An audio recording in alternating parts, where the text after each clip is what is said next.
Welcome to the Versa Business Tips Podcast. I'm your host, founder, and CEO of Versa Business Systems, Shaheen Mazloom. We're here with a guest today that's going to teach us all about leadership, how to expand a business, how to get in front of more people, and really how to get in front of the ideal person that we really want to be in front of. So, Dia Bondi, thank you so much for joining us today. So happy to be here. Thank you. Hello, all Absolutely. small business owners, small, medium, and large size business owners. Yes, absolutely. So for those out there that don't know who you are, tell us a little bit about who you are and what you do. Sure. So I'm Dia Bondi. I'm based out of the San Francisco Bay Area. I am a I could legitimately say 24-year leadership communications coach. I have helped thousands of senior leaders and VC-backed founders secure hundreds of millions in decisions and resources. I've had the great opportunity to help Rio de Janeiro win the right to host the 2016 Olympics and worked in the Olympic movement for multiple bidding cities and other bid leaders. And I went to auctioneering school a handful of years ago for fun, just as an adventure. And turns out that everything I learned after I started doing fundraising auctioneering, literally just as a impact hobby, I figured that everything I was learning in this funny impact hobby was super useful in how we think about how to ask for more and get it in our careers and businesses. And so now I'm an author of a book called Ask Like an Auctioneer, How to Ask for More and Get It. So that's where I live. Wow. Yeah. That is very cool. So this kind of happened by accident. 100%. I put myself, amazing. And look, business owners watching right now might have this familiar feeling, a little bit of burnout, when you come up against something. And I pulled the chute and put myself on sort of a low-level working sabbatical. I did a few coaching engagements, a few strategic projects that were interesting to me, but mostly I took 1 year off and I did two things. I did a book called The Artist's Way. If your listeners don't know about it, they should know about it. It's a book to help you reignite your creativity. And for me, I bring a lot of creativity to the work and consulting and coaching that I do. It's an important aspect of my business success. So I did that end to end. Actually, I did three things. I did a lot of push-ups. and I made good on a funny little threat I had made at a dinner table 10 years before that, what I would do? Like, I would actually learn how to be an auctioneer just for fun. And my husband reminded me, well, you're on sabbatical, maybe now's the time to do it. So I went and did it. And absolutely, when I got back to the Bay Area, I started doing fundraising auctioneering specifically for women-led nonprofits and nonprofits benefiting women and girls. And about 30 auctions into it, I was like, wow. Oh, my two worlds are crashing together. And I saw then how I could help my clients ask for more and get it using what I've learned. It's so crazy how that happens. That's kind of how I ended up in, starting Versa Business Systems completely by accident. Yep. To an extent, right? I had experience in the industry, and then multiple things happened, and that's boom. Yep. And then it just all kind of comes together. I think it's sort of, to me, this is the definition of innovation. When you can take two great tastes that you can't imagine taste great together and smash them together to create something new. So I think for business owners who might be listening, don't quiet that voice inside that says, I want to learn something new. I want to take a weird painting class in my off time. I want to, to explore and run up against a lot of different experiences that you then can look for patterns in that experience that are useful to how you might be driving the success of your small business. Whether you're a one-woman show or you're a medium-sized business with a large staff, or you're innovating products that you have every day, it's very easy for us to stay in our lane. And I think that's dangerous when you need to continue to iterate and innovate inside of your own business. Absolutely. Absolutely. Yeah. I mean, you said the book was called An Artist's Way. The Artist's Way, yes. The Artist's Way. By Julia and you Cameron. brought up a really great point. That's not the book I wrote, by the way. I don't want to take credit for that. That's Julia Cameron wrote that book. It was not me that wrote that book. Yeah. I gathered that. Okay, cool. But, you brought up a great point, and being a business owner and growing a business, you've got to be extremely creative. Otherwise, one, you're going to end up just like everybody else and be, you can get by and you can do okay. But the ones that really make it are the great leaders and the ones that are innovative and creative. So it's funny. I grew up in a farming family. So my grandparents had a cattle farm. So I've been around auctioneers my whole life. And I always used to think it was the coolest thing, like Yes, me and my brother and sister would play auctioneer, sure. when we were at home, Yeah. And did you go? most Did people you were go to the Did playing you? house and we're playing auctioneer. 100%. Did you go to the live auctions at your local fair or at the Yeah, I mean, we show? literally once or twice a week we were at some sort of livestock auction. So I actually did not. I grew up in a Northern California sort of hippie naturalist family where we spent our weekends surfing, not spending our weekends, out on a farm. But the Right, way I got exposed to this was I have two kids. They're 14 and 17. And when they were little, we were part of a preschool co-op where it was sort of parent run. And hmm we had an annual fundraiser, and there was a need for an auctioneer. And everyone knows that in my business, I spend a lot of time on stages. I'm a professional speaker. I do a lot of facilitation. I'm in high stakes communications moments all the time. And so everyone knew that I'm not afraid of having a mic in my hand. And a lot of the other parents weren't interested. So they said, let's get Dia to do it. And so right. we did it for the first time, not knowing anything about it. And I was like, that was fun. And then that's what led to my hey, what if my little bucket, it was sort of a bucket list challenge, Right, Yeah. right. Absolutely. So explain to us how asking for, so as an auctioneer, Yeah. your whole job is to sell whatever it is that you're auctioning off, right? For Yes. the Maximum highest bid. amount. Yes. Right. And to be fair, because I'm doing fundraising auctions, there's actually a second component, which is making a direct pledge ask. Some of the fundraisers I've done as an auctioneer, we're not selling anything at all. We're just Right. making a request for a pledge and putting Right. together a compelling story for folks to Yeah. be able to put their paddle in the air at 25,000, at 10,000, at 5,000, at 1,000, at 100, at $20, whatever it is. Right. That's the other way that we're making direct asks. Yes. Right. And so when you're doing that, whether it's in a business sense or, for charity or an auction, what are you noticing that most people don't understand about asking when you're asking for something, especially when it's a large amount of money? What are the mistakes that you're seeing people make? Well, I want to put a caveat that large is relative. Yes, true.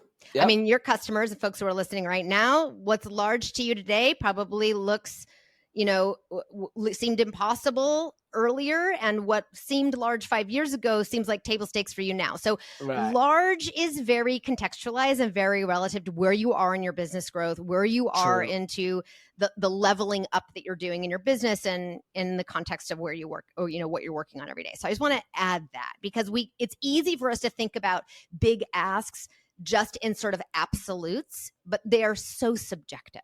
Right. Right. So Now, I guess when I mean large, so a $10,000 ask for a business that does $100,000 a Sure. year is the same as $1 million ask for a guy that does 10, 15, $20 million exactly. a year, right? So I just want to understand, for folks who are small businesses and they're making what feels like a big ask for them, their first $1 million client, or let's just say their first client, period.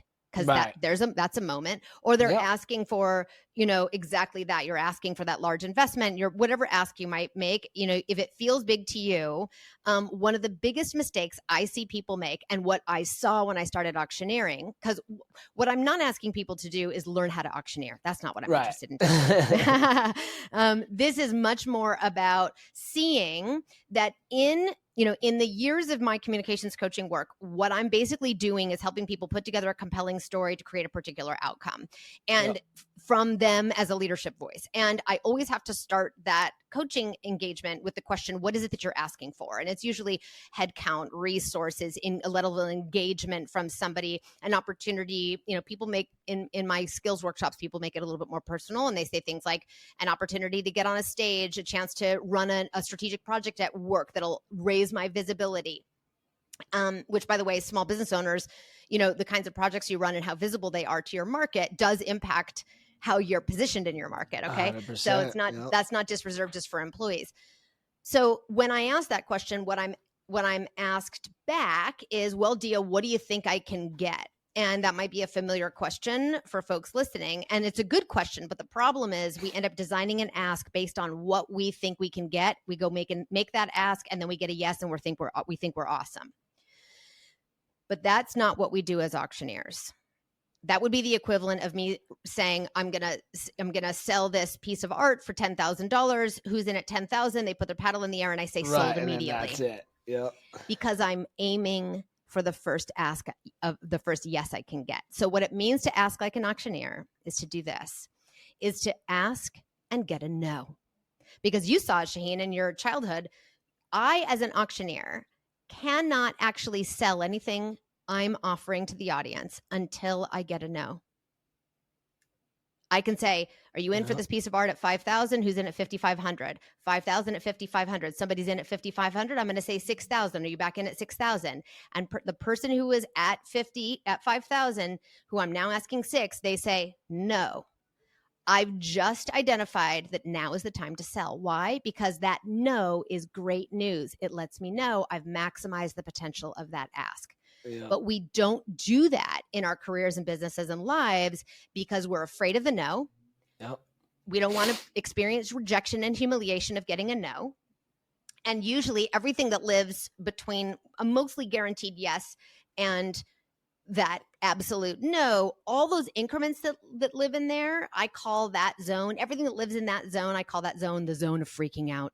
Because it's that, for small business owners, maybe who are just starting out, you're in your, I like to call it the ZOFO, the zone of freaking out. Because if you're not in your comfort zone, where are you?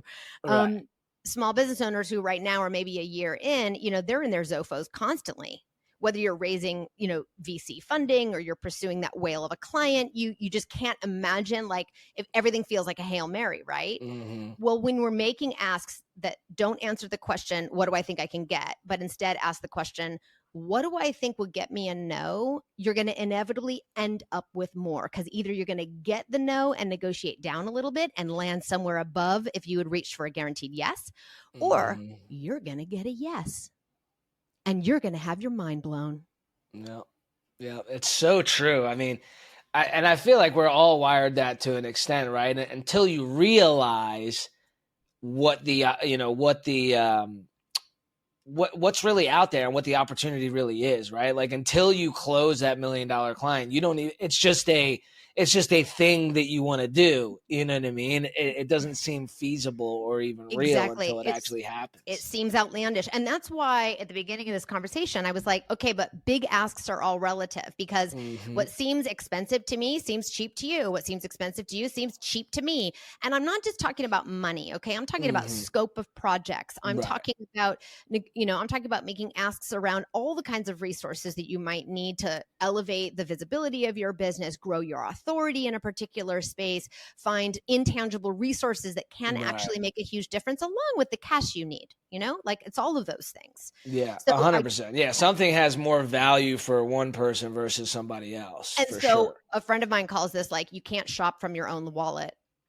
You just can't shop from your own wallet, or you'll end up seeing everything through your own lens of what has value and what doesn't. And so I also on stage learned a bunch of strategies to help folks that I was using as an auctioneer. When I felt intimidated by a particular moment where I was like, should I just make one more ask or not? Is that enough or not? When I was in my zone of freaking out, I learned like 9 different things you can do to make sure that you go ahead and make the ask that's in your ZOFO and not just play small. Right. Now, in a business setting, when you're on a stage and you're being called up on stage, most of those people you've never met, you don't know them from Adam. How can you read a room to be able to tell where that ask is? Or are you just going for the highest and then, hoping for the best? Let me just tell you, all I have to do is ask and find out. That's all that's my single job. It is not my job to decide. 100%. No, in my case, the best thing they can say is right. No. The best thing they can say is no, because then you know where you're at. Correct. So, I think we get trapped sometimes, and small business owners can get trapped in trying to game out every possible scenario and try to make it happen before it happens. And instead, we have to be willing to carve a path for our business to just go ahead and make the ask, and with curiosity and generosity and excitement and, connection. It's not about asking big in order to be extractive. It's asking big to see what happens. Right. So I don't usually game out when in the auctioneering stage, I don't game out exactly, who I'm making the asks of. But I will say this, you've got to curate your audience. When I do a fundraising auction, which I only do twice a year now, the people that are in the room are the right people to be making the ask of. They bought a ticket. They put a dress on. Right. They brought their friends. They're there to support that organization. They're aligned with the mission of the organization. Now, let's draw that over to your business. We've got to make sure that we're making asks of the people who are aligned in our domain, that want the same things we want, that, whose desires and aspirations align with what we offer in the world in a way that feels like there's an obvious or clear connection to be made. So we're not just throwing spaghetti on the wall. We're curating the audiences that we can make the powerful asks of, so that we have the best chance for the biggest ask to fly. Yeah. Yeah. No, 100%. In my business, I've been trying to focus more on getting on digital stages, physical stages. Mm-hmm. I started with this podcast about a year ago. Sure. And so now I want to move more into the physical stages, doing, luncheons and, maybe conferences and things like that as I grow.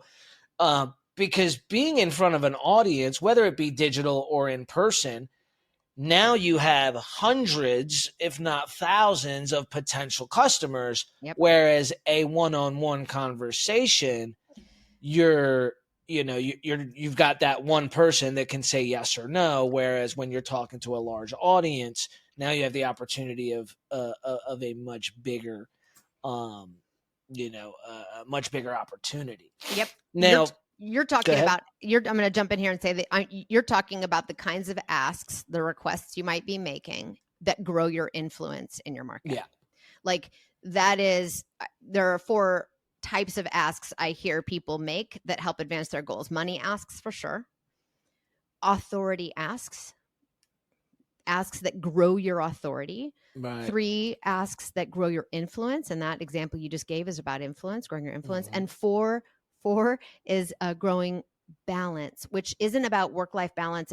It's about bringing into balance the work you do and who you are. So, for example, we might have folks watching and listening right now who are like, "Oh, half my clients are just not right for me anymore."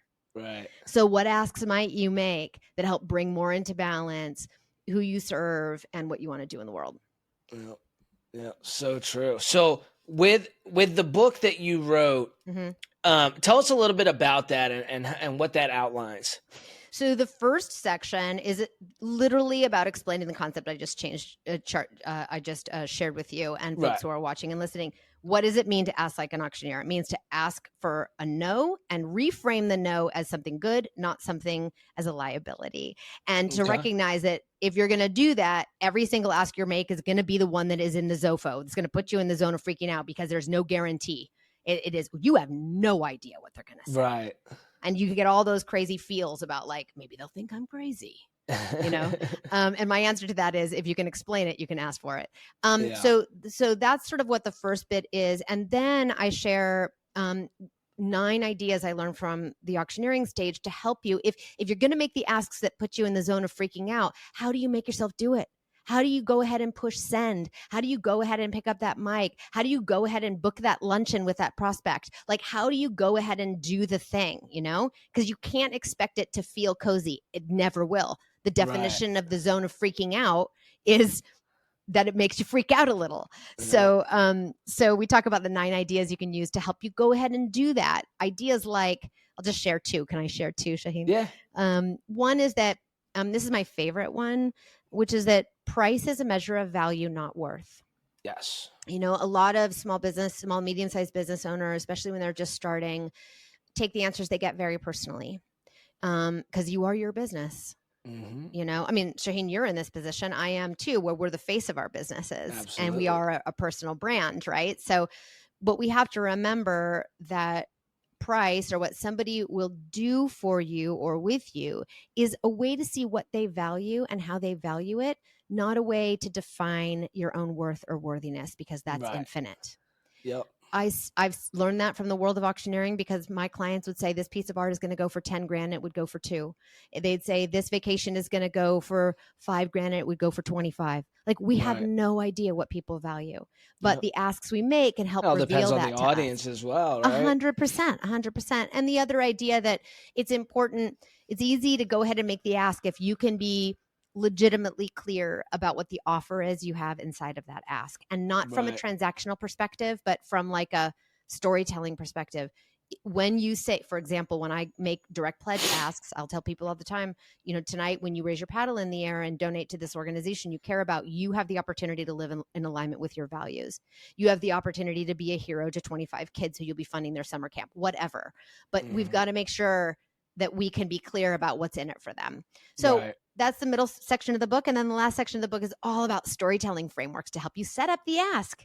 And also a recognition, this is the last idea in there, is that you can use asking as a success strategy. So often we think, oh, I want to ask like an auctioneer, but I don't have a big negotiation coming up. No, you can design an ask at any moment. And in fact, I want you to have one at the tip of your tongue, so that when somebody says, oh, that's what you're building, that's so awesome, how can I help you? You have a meaningful answer. Right. Beyond like and subscribe, you know? Yeah, so very true. So very true. And I actually have a tool called the six step ask plan framework that will walk your listeners through the 6 prompts to help them design a strategic ask they can have on the tip of their tongue to help get to their goals faster. And I think you have the link to I'll share that link in the description. That's great. So the ask for me has never been hard. I don't have a problem asking. One thing that I have struggled with as I've grown my business, right? So as you grow, you tend to grow into larger clients, larger deals, bigger things, right? Sure. So when starting out dealing with small, medium-sized businesses, you know, you can get a hold of the owner pretty easily, and the owner is usually the decision maker. When you start getting into those companies that have 100+ employees, now the decision maker is a C-level executive, like a CFO or a head of HR or payroll or something like that. And oftentimes than not, that decision maker is going to bear no financial benefit from that decision, and it's going to be the company that bears the benefits. So it's like, so how do you create a sense of urgency and build value for that employee to make the decision when they're not going to be impacted personally one way or the other? Well, I think it's a falsehood that they're not impacted one way or another.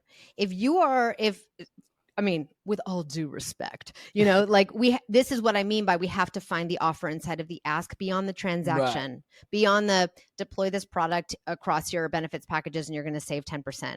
For who? You know, it's for the organization. And the profile you're talking to is exactly my clients. I work with clients that have 40,000 employees globally, you know, and finding the decision maker is one challenge. The second one is exactly selling into them. And this is going to be about, straddling the needs and desires of the goals of the organization. So you need to know what those are. You need to know that last quarter they had a down quarter. They did, you know, maybe they went through a RIF and now they're trying to find efficiencies in other places so they can get, you know, stretched to next quarter where they think things will turn around. So you need to have context, number one, so that you can speak to the needs of the business regardless of the individual decision maker's need. And then you need to have the courage and curiosity to speak to the individual need of that leader inside the organization. For example, let's imagine that leader is new to the role. And this is their first, working with you might be their first opportunity for them to have their first big win in that new role. That has incredible currency for an executive who maybe maybe just stepped out from another company in a VP role and they're in their C role for the first time. Know this. Know this. Maybe it means maybe their team has had a huge turnover. They just experienced a reorg. Well, what does that leader now want for their team that helps everyone win? Like, we've got to be able to bridge the connection between the business objectives and the objectives of the individual leader you're talking to. Hear that? Absolutely. I hope that's helpful. Yeah. Oh, 100%. 100%. But you are right. I mean, it is and it often is, no matter what type of business you're in, it's usually the limitations we set are the ones that we tell ourselves in our mind. 99% of it is a mindset. Whether we can or we can't, we're right either way. Right. So last but not least, auctioneers are often they speak very fast. Most of the time people can't understand them. Does that have anything to do with the strategy? Zero. The last thing we want to do is confuse our customer, clients, and collaborators. Right. We want to join with them and make them feel as, the experience working with you and engaging with you as connected and trusting as possible. Yeah. So when I've brought the keynote or the workshop, Ask Like an Auctioneer, to organizations, sometimes my stakeholders are like, wait, so are you going to teach people how to talk fast? And I'm like, no, has nothing to do with developing a chant. So Why is it that auctioneers speak so fast and, it's funny. You can't understand? So when I was at auctioneering school, it was 10 days in the Midwest. My instructors, some of them were like world champions because they actually have competitions, which is kind of wild. And if you listen to them, they're actually not speaking quickly. It's about where they take the breath and where they, and a chant that they develop. So it's not that I'm talking more quickly, but it's that I'm talking continuously and I'm adding consonants in between things that make it full. Interesting. One of my instructors, I'm going to do a terrible job because I don't have a chant. I can't have a chant. I work, my impact hobby of fundraising, auctioneering, like I'm working with families and art collectors and philanthropists. Like those are my audiences. They go to 1 or 2 galas a year. They're not sitting in the stockyard. You know what I mean? Right. They couldn't raise a paddle, in that with that kind of bid chant because they would have no idea what they're paying. Yes. So it's not about speed. I had one instructor. His chant was like, $100 bidder now do. Would you give me 2? I'm a $200 bidder now 3. It was like that. But it's just the fact that it doesn't stop is what makes it quick. Yeah. Right. Interesting.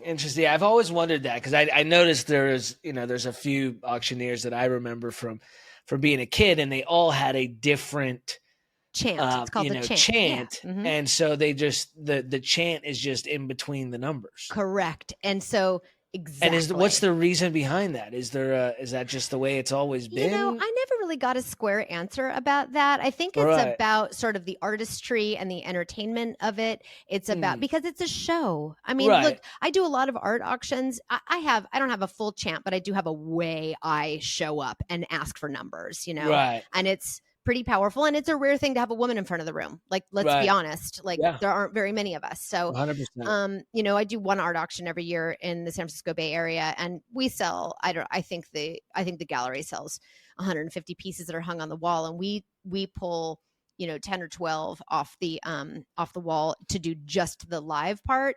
And it's the showmanship of it, it's the joy and the competitive competition of it. It's the show of the night that people look forward to. And I think people who develop a chant, it is about a distinct, there's probably a history there, but there is something about like a unique characteristic to that showman that shows up in their chant. Right. Yeah. That makes sense. There's a showmanship, piece to it. Yeah, that makes sense. I also heard a couple of auctioneers talk about how when you have a continuous chant, it keeps the momentum of the bidding coming even while people are thinking.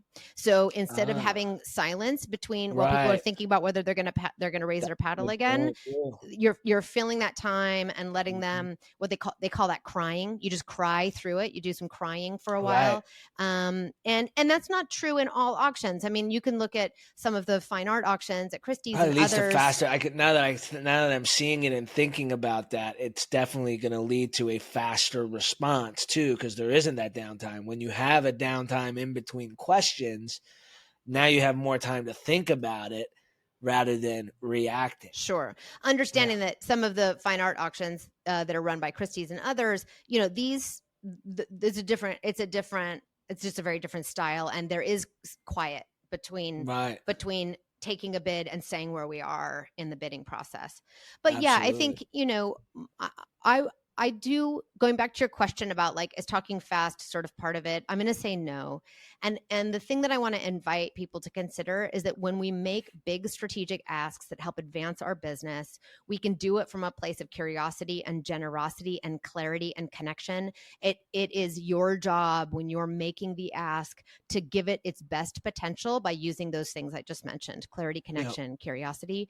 It is not extractive, and it's an opportunity for you to make an offer that can make a difference to the people that are right across the table to you. I mean, everybody selling knows that selling is about solving problems. Absolutely. Man, it's been a pleasure talking to you. I've never thought about Auctioneer as a way of selling, and it makes perfect sense now that I think about it. And so I'm glad we had this conversation. Can you, for our viewers and listeners, Sure. you have a tool that our viewers and listeners can download. Can you explain us to where they can find that and what that tool will do for them? You bet. So they can go to diabondi.com/Versa. It is especially for your listeners. And you can find something there called the Ask Plan. It's a free download. Now that you know what the ZOFO is, you're going to, because that's the one sort of insider language in there. If you know what that is, then you're going to be able to use this tool successfully. And the point of it is to help you design a strategic ask you could use right now in your business to help you move forward. It's a simple 6 steps, but it is proven to be a useful tool. I use it all the time. When I find the resources I want and I secure those and I move my business forward, I then sit down and have a conversation with myself about what's the next thing I could ask for? What am I looking for to help me get to the next step? So that's available for you. Again, it's at diabondi.com/Versa, VERSA. Awesome. And I'll make sure I include that in the links, everybody, or in the description, so everybody can get Also, that. I'm going to get it right after we get off this. Cool. It's always a great thing to have. I mean, you know, if you have different ways that you can ask for the same thing, and you have a foundation that works, you're better off using that than asking it the 20, 30 other ways that you've asked before. So I appreciate it. You bet. Thank you very much. You have yourself a great night. Hopefully you guys get some relief down there in San Francisco over the next few days. It's 100 degrees here. That's a rare moment around here. Thanks so much for having me. And I hope everyone learns how they can ask for more and get it. Absolutely. I appreciate you. Thank you.